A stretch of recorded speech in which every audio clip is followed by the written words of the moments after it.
केंद्र सरकार ने 8वां वेतन आयोग बनाने की मंजूरी दी।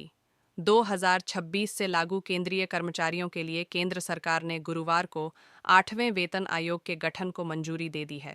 केंद्र सरकार के सभी कर्मचारियों के लिए 8th सेंट्रल पे कमीशन को मंजूरी दे दी है।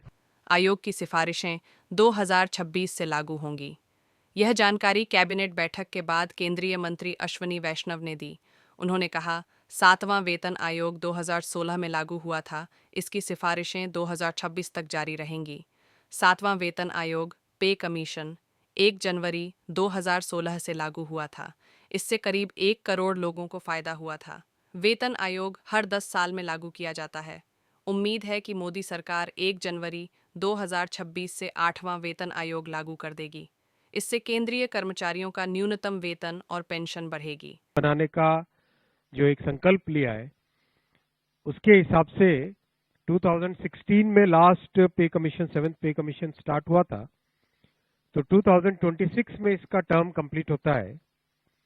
उससे वेल बिफोर 2025 में 8th पे कमीशन स्टैब्लिश करने से sufficient time मिलेगा so that the recommendations can be received well before the completion of the period of 7th पे कमीशन।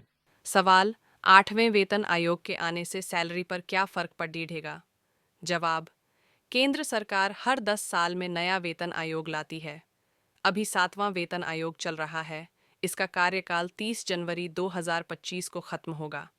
साल 2026 से 8वां वेतन आयोग लागू हो जाएगा।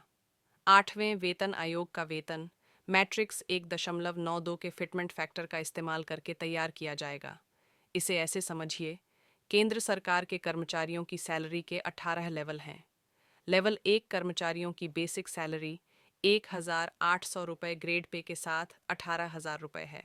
इसे 8वें वेतन आयोग के तहत बढ़ाकर 34,560 रुपये किया जा सकता है।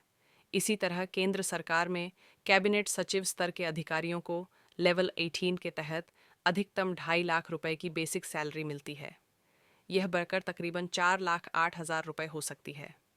सवाल, 8वें वेतन आयोग के तहत सैलरी बढ़ने से पेंशन कितनी बढ़ेगी? जवाब, अगर जनवरी 2026 में 8वां वेतन आयोग लागू हुआ तो केंद्रीय कर्मचारियों का न्यूनतम वेतन 34,560 रुपये होने का अनुमान है।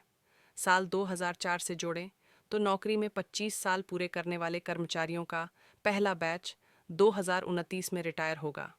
अब मान लीजिए 8वां वेतन आयोग लागू होने के बाद लेवल 1 के एक कर्मचारी की बेसिक सैलरी 34,560 रुपये हो गई है, तो इसकी 50% रकम 17,280 रुपये होती है।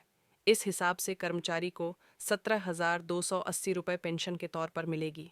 हालांकि यह रेयर केस में ही होगा कि कोई कर्मचारी लेवल 1 पर नौकरी ज्वाइन करने के बाद रिटायरमेंट तक उसी लेवल पर रहे। प्रमोशन और अन्य नियमानुसार समय समय पर इस लेवल में बढ़ोतरी होती रहती है। इसीलिए कर्मचारी को इससे कहीं ज़्यादा धनराशि पेंशन के रूप में मिलेगी। वहीं लेवल 28 के कर्मचारियों की बेसिक सैलरी 4,80,000 रुपये होगी। इसका 50% कुल 2,40,000 रुपये प्लस डीआर की धनराशि पेंशन के तौर पर मिलेगी।